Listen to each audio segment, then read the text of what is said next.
Government knows every terrorist by name and by location. I don't go alone. I don't go to the terrorists alone. I call the police, I call the security, everybody. I will go to the MES. It's not telling you to do anything new. All these terrorists are in bed with people in government. Whenever there is mass kidnapping, why do you think that government is able to hear from the terrorists? Because they have their phone numbers. If they call one side, the one in Niger, those ones will give them the telephone number of the one in Katsina. They say, no, it's not us, it's our friends in Katsina that did it. That's how they know it's Gumi is not lying. Ó difficult ẹ gbọ́ pé wọ́n ní Fúlàní jí ọmọ gbé tàbí ó jí nǹkan kan. Ìgbàlódé ló dé tí nǹkan fi yí padà tó fi di pé ọ̀rọ̀ ajínigbé ọ̀rọ̀ wọn dáná, that's highway robbery, ẹ máa bá Fúlàní ń bẹ̀. Lórí ọ̀rọ̀ nǹkan tó bó ṣe kọ orúkọ Fúlàní tó fi lágbo rẹpẹtẹ káàkiri àgbáyé, káàkiri ilẹ̀ Áfíríkà. Bàbá onírùngbọ̀n funfun ó ní gbogbo ilẹ̀ mọ́bi tí wọ́n wà. Èmi kò ní dárúkọ o, ẹ̀yin náà ẹ wo nǹkan. Odidi bá lè léèrè o, ó dáa jókòó. Ìjọba ẹjọ́ ẹ ṣàánú wa. My name is Adegoke. I was on my way on Saturday, the 6th of March 2026 to Sokoto while I was apprehended on the way. And the ransom has been set at 100 million naira. Please, brothers and sisters, I'm begging and pleading that you guys should please help me so that I can leave this place alive. Ẹ̀wọ̀n millions ń béèrè. Kí lẹ fẹ́ ṣe sí? Ibi sáà fẹ́ gbé gbà. Ẹ̀rí ìtúnṣe yẹn níjọba ìpínlẹ̀ Ọ̀yọ́ yìí. Ó tún gbẹ̀nu tán o. Ó gbẹ̀nu tán èmi dẹ̀ ní gbogbo òyìnbó. Àwọn máa fa gidi sọ òyìnbó. Àwọn òyìnbó yẹn fi kó wáyà àfi agídí sọ. Ẹ̀yin náà yẹ sọ pé tábà ti sí something, ká say something. Àwọn Ọ̀yọ́ wọ́n ti sí something, wọ́n dẹ̀ ti say something. Wọ́n tún wá mú something kalẹ̀ báyìí. Wọ́n tún fà léjọba lọ́wọ́. Ẹ gbà mí kẹ́. Iṣẹ́ wọn tún ju something lẹ̀ láàrin ìṣẹ́jú péréte ní wàhálà bá dé o. Kán gbìyànjú, kán gbowó tán, kán bèrè tutù yè. Ìgbà kan ń bèrè ọ̀kadà alùpùpù, wọ́n fún wọn, wọ́n ń gbowó sí. Ewo tún ní tutù yè, wọ́n tún sì bẹ̀rẹ̀ sí béèrè omi ìdánmọ́bìnrin ìkó ìmọ̀kùnrin. Ṣé ìgbé wàhálà ìpọ̀? Wàhálà ìpọ̀ ibi sáà fẹ́ gba ẹjọ́ ẹ ṣàánú wa o. Ṣáàkóde ní iṣẹ́ ìsìnmọ̀ nílùú iná. Bí mi kó bẹ̀rẹ̀ sọ ṣe jẹ́, ṣáàkó ní iṣẹ́ ìsìnmọ̀, ẹ̀wọ̀n tó tún ṣẹlẹ̀ lóńdó. Ẹ̀yin Mùsùlùmí ṣé kò sẹ́sìn mọ́ ní ẹ̀yin ẹlẹ́sìn Kìrìsìtẹ́nì ṣé kò sẹ́sìn mọ́? Ẹ̀yin ẹlẹ́sìn àbáláyé ṣé kò sẹ́sìn mọ́? Ẹjọ́ ẹ sọ fún mi o, èdè sẹ́sìn mọ́ nísìn. Àwọn òde ti dá a bá, ká dẹ̀ máa sẹ́sìn mọ́. Àdìgílẹ̀ fẹ́ pa láì sí. Èmi la fẹ́ pa láì sí o. Ṣé wọ́n pé ohun tó ṣẹlẹ̀ lóńdó yìí ó gbẹnu tán o. Ó gbẹnu tán ṣòkòtò àrùn. Èmi kò rí irú eléyìí rí o. Èmi kò rí irú eléyìí rí o káwọn èèyàn sọ pé àwọn lọ sínú ilé ìjọsìn. Kálá jọ́sìn fọ́lọ́hun pẹ̀lú pàìtọ̀. Kálá jọ́sìn fọ́lọ́hun pẹ̀lú pàìtọ̀. Lóńdó ló ti ṣẹlẹ̀. Lóńdó gangan ibẹ̀ ló ti ṣẹlẹ̀ o. Ìṣèlú méjì o. Oǹdó ni mo sọ fún yín o. Kí pàìtọ̀ la jọ́sìn pẹ̀lú ọmọ ọjọ́. Káwọn àtìláwí mọ wọn. Àwọn àtìláwí, àwọn ajínigbé wọ́n ìwọ ṣọ́ọ̀ṣì ni ẹ. Kọ́ palẹ̀ àwọn ọmọ ọjọ́ mọ́. Bèrè pọ̀ ọmọ ọjọ́ mélòó. Kọ́ kó pàìtọ̀ àtọmọ ọjọ́ 5 ó di 6. Àìmọ̀ bí tán kó wọn gbà báyìí o. Ìyẹn la rí là ń wí. Ṣé bí kan ló ń ṣẹlẹ̀ níbi ọjọ́ 2 sẹ́yìn nísìn? Tó jẹ́ pé àwọn àtìláwí náà wọ́n wà ní ìlú. Lóńdó yìí náà ni o. Kọ́ mú àwọn èèyàn kan bẹ̀rẹ̀ sí pa wọ́n bí ẹdìyẹ. Nígbà tó wá pẹ́ nìkan tí wọ́n bẹ́ wọn ọ̀dọ̀ náà pàdé gómìnà ẹ̀dẹ̀ wa nílùú. Ìjọba wa ń lù kọ́ ló máa ṣàánú wa o. Wọ́n sì ń gbé yẹn, wọ́n ń jẹ yẹn lẹ́nu kiri. Èyí ti ìtutù, wọ́n tún ti gbé mi kaná bá wa Lóńdó. Kí la fẹ́ ṣaláìsí o? Kí la fẹ́ ṣaláìsí ìjọba ẹjọ́ ẹ ṣàánú wa? A mọ̀ pé ẹ ń gbìyànjú o, ẹ ṣakitiyan àmọ́ ètò ìjọba àpapọ̀ ẹ ṣàánú wa. Ibi sáà fẹ́ gbà, ará oko kò lè lóko, ará odò kò lè lódò mọ́. Wọ́n kò lè lódò lápọn mi mímú mọ́ bẹ̀rẹ̀ kò bá yọ. Ìgbà ẹsẹ̀ yọ tẹ̀tí yọ gbẹ̀yìn. Ọlọ́run ṣàánú. Ìgbà ẹsẹ̀ àti mú mi ẹ̀rọ gbẹ̀yìn. Kọ́káládé mú lẹ́sẹ̀yìn káàbà mú kọ̀ọ̀gà ká mú ṣẹlẹ̀ rù. Alẹ́ ti gba ká mú. Àmọ́ ká tún fẹ́ lọ bu ṣẹlẹ̀ rù náà ká fi fọṣọ ká fi fabọ́. Kó lórí bá máa pọn ọ̀bá kọ̀ọ̀gà ìdẹ̀nsù ká má mú yẹn. Ó tún di pẹ̀kẹ̀. Káwọn ajínigbé tún jínigbé. Káyọ̀ fẹ́ ṣàláìsí o. Ẹ jẹ́ ká falẹ̀ mọ́ ká mójútó. Ó ń bọ̀ àwọn làdẹ́dẹ̀ ayé àtijọ́ wa o. Lẹ́sẹ̀ ojú báyìí kòròkòrò là mú tó. Ẹ̀rí ìtúnṣe yẹn níjọba ìpínlẹ̀ Ọ̀yọ́ yìí. Ó tún gbẹ̀nu tán o. Ó gbẹ̀nu tán èmi dẹ̀ ní gbogbo òyìnbó. Àwọn máa fa gidi sọ òyìnbó. Àwọn òyìnbó yẹn fi kó wáyà àfi agídí sọ. Ẹ̀yin náà yẹ sọ pé tábà ti sí something, ká say something. Àwọn Ọ̀yọ́ wọ́n ti sí something, wọ́n dẹ̀ ti say something. Wọ́n tún wá mú something kalẹ̀ báyìí. Wọ́n tún fà léjọba lọ́wọ́. Ẹ gbà mí kẹ́. Iṣẹ́ wọn tún ju something lẹ̀ láàrin ìṣẹ́jú péréte ní wàhálà bá dé o. Ẹni báyìí ń dáná sun títì.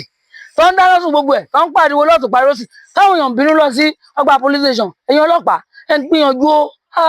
Àmọ́ kó bá yẹ pé bóyá ìṣọ́ ìlú ṣe eré ìdá o.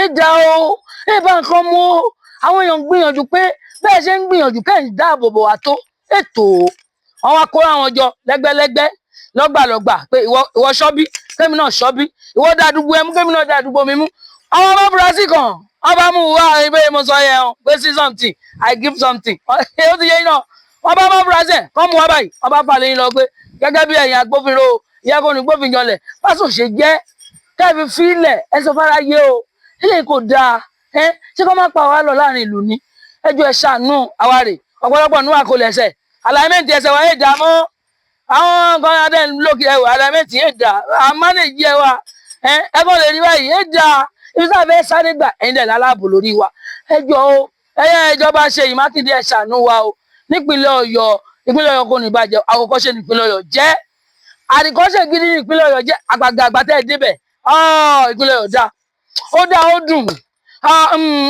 ó ṣe fi yan gbọ̀n pọ̀ ọmọ bẹ̀rẹ̀ wa bẹ́ẹ̀ pé kì í ṣe mi ìjọba Abẹ́òkúta Ògùn state tí wọ́n bí èmi àsọpọ̀ ọmọ Ìbàdàn rẹ mi àmọ́ ẹ má yẹn kó bàjẹ́ o Ògùn kò ní bàjẹ́ Ọ̀yọ́ kò ní bàjẹ́ Èkó kò ní bàjẹ́ o ẹjọ́ gbogbo rúdurùdu tó ń lọ nípìnlẹ̀ ẹ jẹ́ kó dúró rẹ kó lọ mú ródò lọ mú mi ẹ jẹ́ kó ródò lọ mú mi gbogbo ẹ̀yẹn lẹ́ṣọ́ ààbò àtẹ̀yìn yẹn ń gbó àtẹ̀yìn ọkọ̀ fún lówó yẹ pé ẹ̀ ń ṣiṣẹ́ fún lù ẹ̀ ń sìn rú lù kí lù máa túká ẹ̀ ní bàjẹ́ lọ́wọ́ gbogbo wa o ẹjọ́ ẹ ṣàánú wa ẹ bá wa ṣe àmójútó ẹ wò lẹ́nu ọjọ́ mẹ́ta yìí ohun rẹ o àwọn kìnnìún ẹlẹ́rìí burúkú náà wọ́n ṣiṣẹ́ kan ìyẹn tó rí pé wọ́n tún bẹ̀rẹ̀ sí béèrè nǹkan míì wọ́n ṣe ń béèrè tutù yé ó yẹ iná tutù yé onífùkùfùkù wọ́n tún bẹ̀rẹ̀ sí béèrè omi dán kí la fẹ́ ṣe ìsí ibi táwọn fẹ́ gbé gbà kán gbìyànjú kán gbowó tán kán béèrè tutù yé ìgbà kan ń béèrè ọ̀kadà alùpùpù wọ́n fún wọn wọ́n ń gbowó sí ewu tún ní tutù yé wọ́n tún ti bẹ̀rẹ̀ sí béèrè omi dán ọmọbìnrin kò ìmọkùnrin ṣé ìgbé wàhálà ìpọ̀